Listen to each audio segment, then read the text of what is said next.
Two moments, two decisions, and a question that today shakes the very foundations of the Church.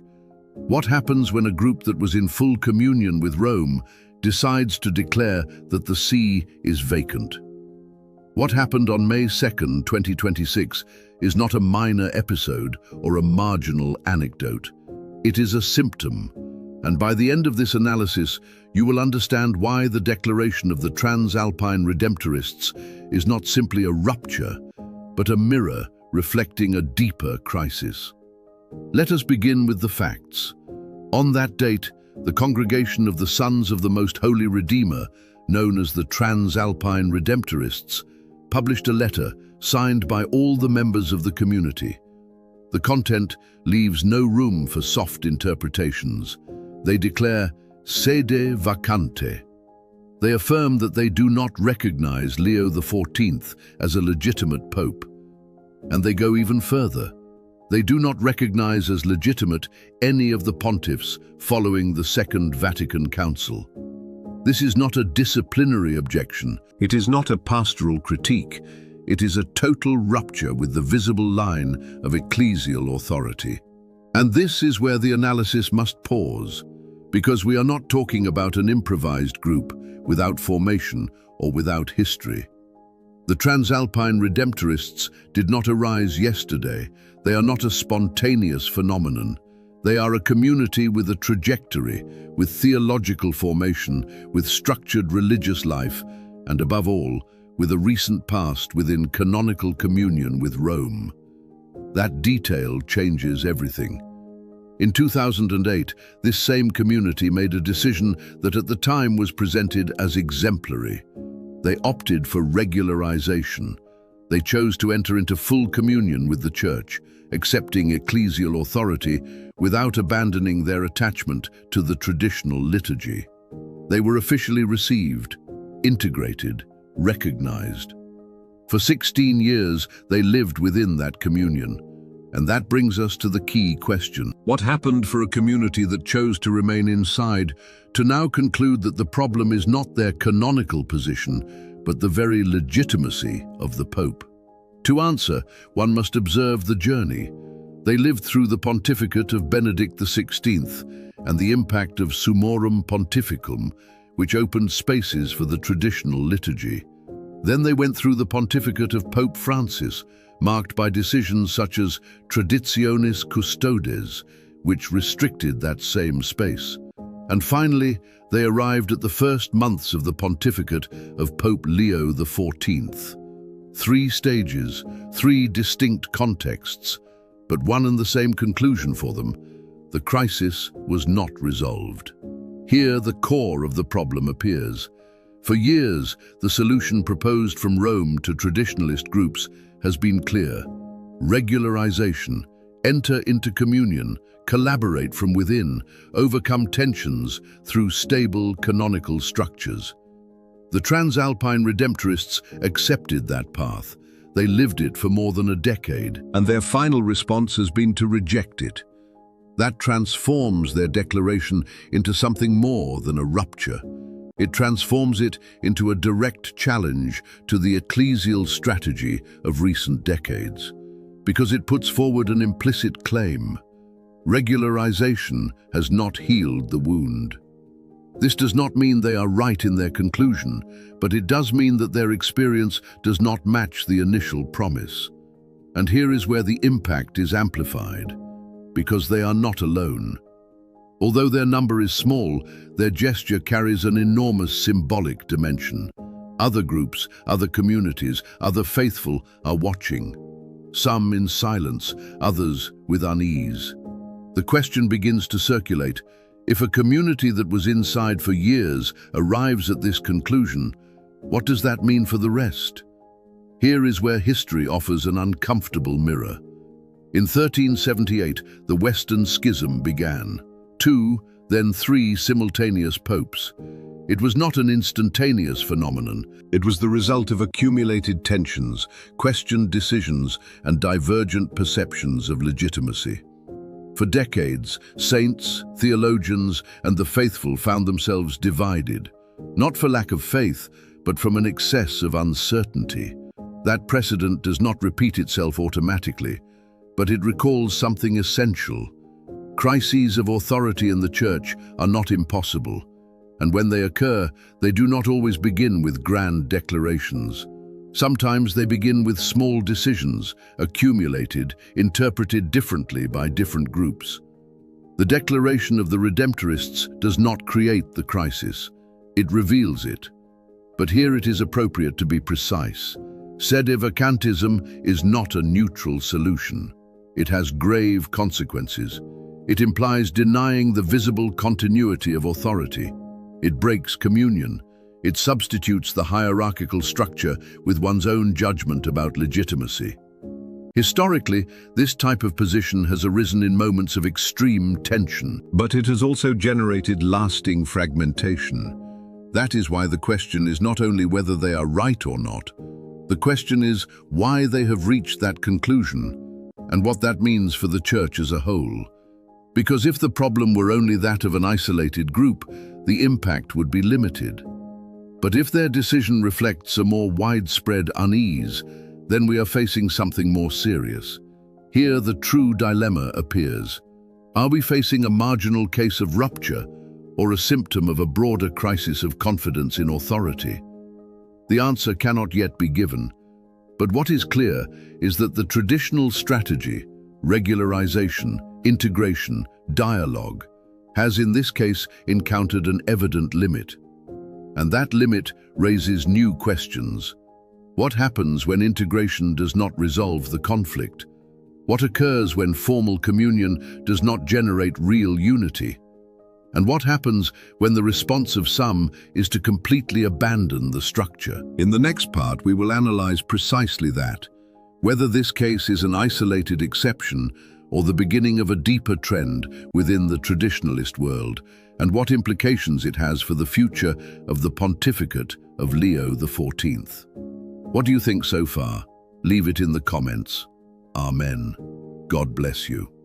If the declaration of the Transalpine Redemptorists were an isolated fact, the impact would be limited. It would be filed away as one more rupture within the long list of internal tensions that have marked the history of the Church. But what makes it unsettling is not only its content, but the context in which it appears. Because this decision does not arise in a vacuum, it arises at a moment when the traditionalist world is divided, pressured, and in many cases disoriented regarding the path forward. For years, the question has always been the same: how to remain faithful to tradition without breaking communion with Rome. And for years, the official answer has also been constant: regularization, obedience, patience.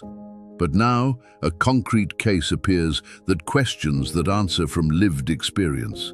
The Redemptorists did not reject Rome from the beginning. They did not opt for an immediate rupture. They did exactly what was asked of them. They entered into communion, they remained, they waited, and after 16 years, they concluded that the problem was not their position, but the very legitimacy of the authority. That is the point that changes everything. Because we are not facing an impulsive rejection, we are facing a progressive conclusion. And that introduces a new variable into the debate. Until now, many could argue that the more radical positions arose from distance, from lack of integration, or from initial distrust toward Rome. But this case breaks that pattern. Here is a community that was inside and decided to leave not out of initial rejection, but out of subsequent evaluation. That forces uncomfortable questions to be asked. Can canonical communion coexist for years with a growing distrust? Can a community live within the ecclesial structure and at the same time arrive at questioning its foundation? And what happens when that tension reaches a breaking point? These questions do not have simple answers, but they do have consequences. Because the gesture of the Redemptorists does not affect only their own community, it affects the balance of the traditionalist world as a whole. Within that world, three major positions exist today. The first, those who defend full obedience and integration, even amid difficulties. They see in visible communion with the Pope an irrenunciable principle. The second, those who, without formally breaking, maintain a constant critical posture, pointing out deviations, ambiguities, or incoherencies. The third, those who conclude that the crisis has reached such a level that authority itself must be questioned. The Redemptorists have moved from the first to the third, and that shift is what generates unease. Because if that movement repeats itself in other communities, the impact would be much greater. Here is where the time factor enters. July 1st, 2026 presents itself as a key date on the horizon. On that day, as announced, the priestly fraternity of St. Pius X could proceed with new episcopal consecrations without a pontifical mandate. That would open another front.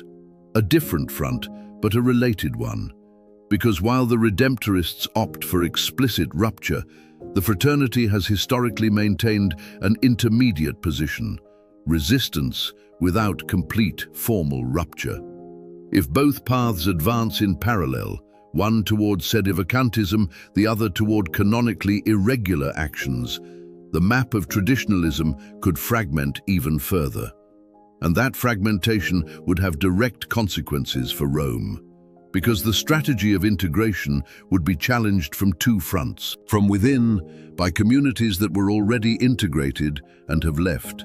From without, by groups that refuse to integrate under current conditions. This does not mean that Rome has lost its capacity to respond, but it does mean that the scenario is more complex. The pontificate of Pope Leo XIV begins precisely in this context, a context where every decision is observed not only for its content, but for its impact on an already fragile equilibrium. If he responds with firm discipline, he may reinforce the visible structure, but also consolidate the narrative of persecution in some sectors. If he opts for dialogue without clear measures, he may avoid immediate ruptures, but feed the perception of ambiguity. That is the dilemma. There is no simple solution. But there is one element that cannot be ignored, the doctrinal dimension. Because beyond practical decisions, the core of the conflict remains theological. The Redemptorists do not limit themselves to criticizing concrete measures. They affirm that a fundamental doctrinal deviation exists. And that affirmation, even if not accepted by the majority, cannot simply be ignored. Because when a community reaches that point, the question is no longer disciplinary, it is one of identity. And here, the central question of this entire process appears. Are we facing a crisis of obedience or a crisis of identity? If it is only one of obedience, the solution is clear. Reaffirm authority, apply the norms, restore order. But if it is one of identity, the solution is deeper. Clarify the teaching, rebuild trust, respond to doctrinal concerns. History shows that the most enduring ecclesial crises are not resolved with sanctions alone. They are resolved when clarity is re-established. But that clarity is not imposed by decree, it is built, and it requires time. Meanwhile, the risk is twofold. On one hand, that the rupture of some becomes a model for others. On the other, that the reaction to that rupture is perceived as insufficient or disproportionate. In both cases, unity is affected. But here it is worth remembering something essential. The Church has passed through crises deeper than this one. It has faced schisms, heresies, internal divisions, and it has survived. Not without wounds, not without consequences, but it has maintained its continuity. That does not mean that the current crises are irrelevant. It means they must be analyzed with perspective. The gesture of the Redemptorists does not determine the future of the Church, but it does raise questions that cannot be ignored. To what extent can the current strategy sustain unity? Where is the limit between integration and rupture? And what kind of response can prevent this case from becoming a precedent? The answer will not be immediate, but what happens in the coming months will be decisive. Because this is not only the case of one community, it is a turning point. And like every turning point, it does not define the future by itself, but it does compel a decision about which direction one wants to go. What do you think? Is this an isolated case or the beginning of something greater? Leave it in the comments. If you liked this analysis, share it. Amen. God bless you.